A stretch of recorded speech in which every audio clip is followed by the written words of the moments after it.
Bonjour à tous, bonjour mes chers amis. J'espère que le moral est bon, du moins qu'il tient encore le coup.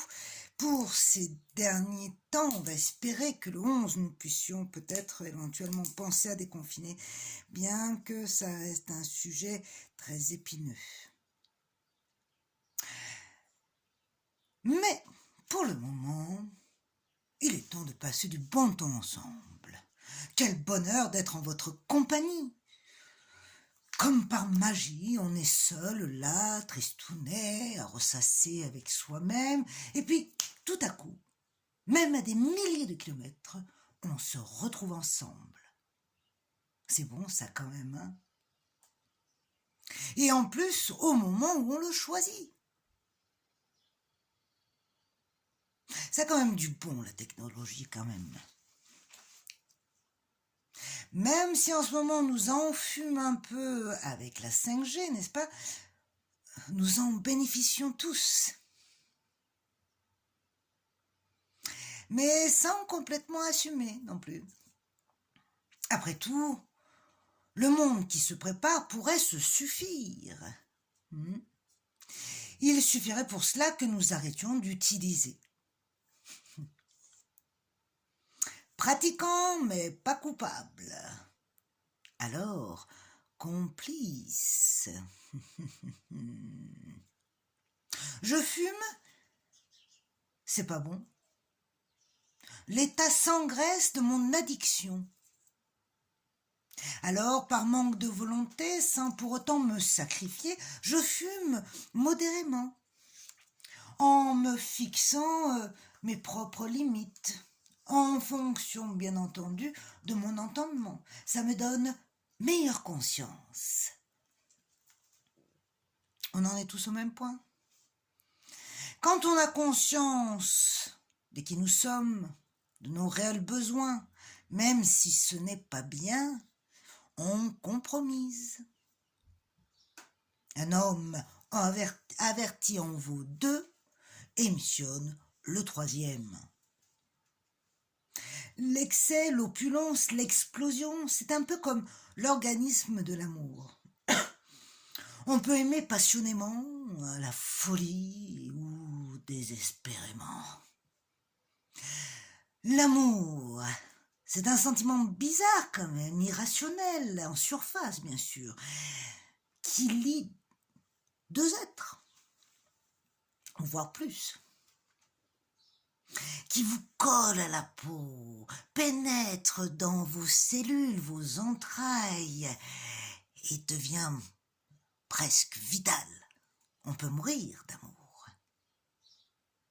C'est un peu comme le gui, ce parasite qui se nourrit à travers l'autre et croît, fleurit, tout en affaiblissant l'arbre. Mais l'amour donne des ailes. C'est la dopamine du cœur, certes.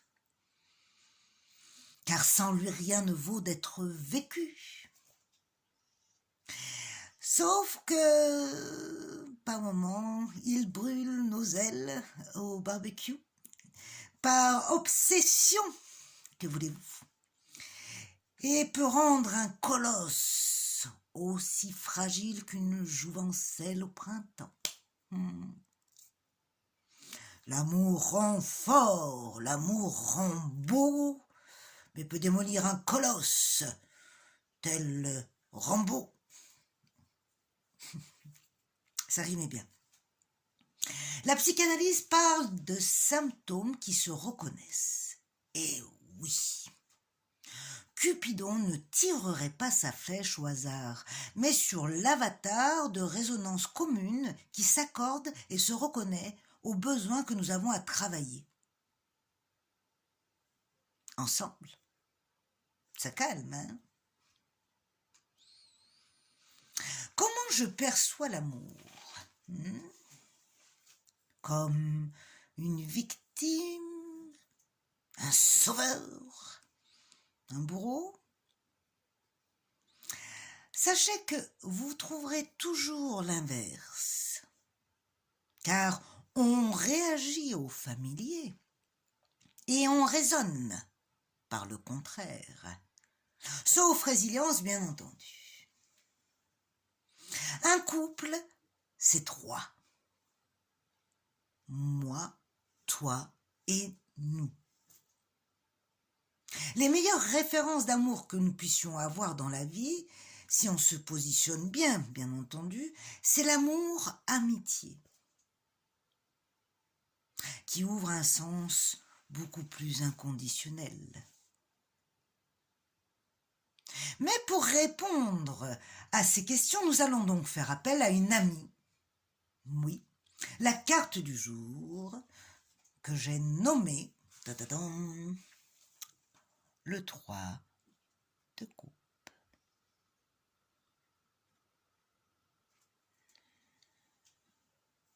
On aurait tendance à associer cette trilogie au couple avec l'enfant, mais pas du tout. Cela est la stricte représentation de l'union, du couple. Trois entités. Le 3 de coupe représente les relations harmonieuses. Vous êtes disponible pour aider les autres, ce qui signifie que les autres sont aussi disponibles pour vous aider en retour. C'est un échange, un partage. Nous ne mettons pas tous les œufs dans notre même panier, non.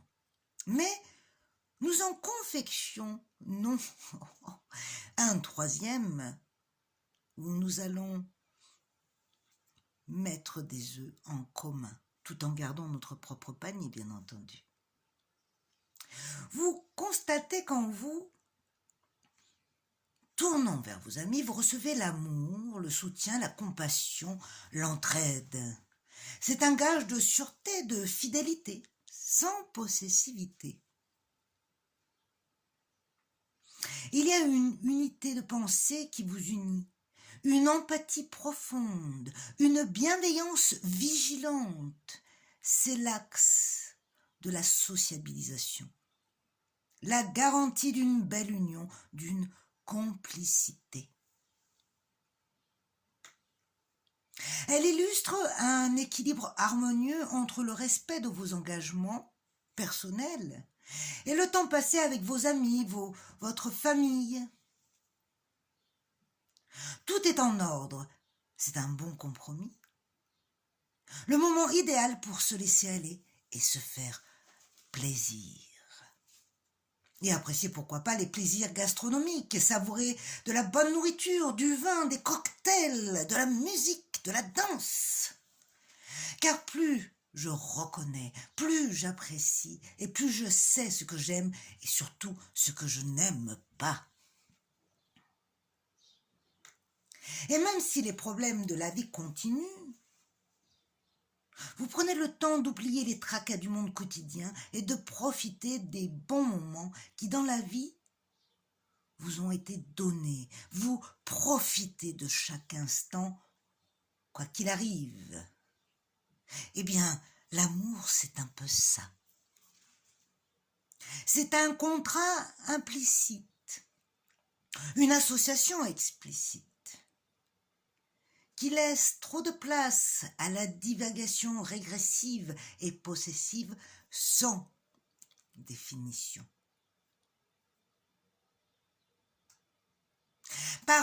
Parce qu'on ne fait pas qu'aimer, non. On veut réparer. Et on s'épuise émotionnellement ou physiquement. Quand on souffre, rien ne peut changer cela, même pas tout l'or du monde. Mettre un peu de douceur apaisera toujours. Voir les choses différemment sous un angle autre, ou encore se conforter sur le sien, cela nous donne un regain de force et d'espoir. Mais l'amour est une chimère à laquelle on donne vie. Si deux êtres veulent bien s'amuser ensemble, l'amour se crée par le nous. C'est l'entité tierce qui nous unit, mais sans en oublier le « je suis ».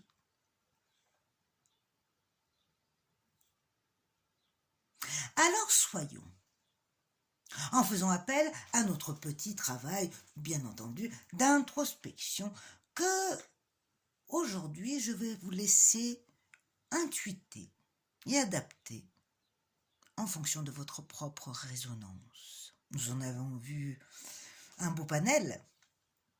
Donc, je voulais vous mettre en condition à la mesure de votre sensibilité.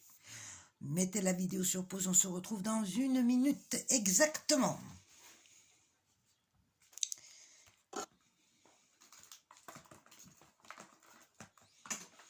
Super! Vous voyez qu'on avance. C'est le système pyramidal, ça. Allez, il est temps de passer... Ah oui, bien secoué, hein, à la carte couleur du jour. Je me concentre, le cœur ouvert. Et que vais-je y trouver? Je remets encore un. Je vais mettre de la deuxième. Voilà. Hop.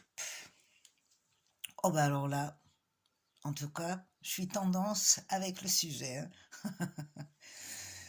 Alors, la 40 matière.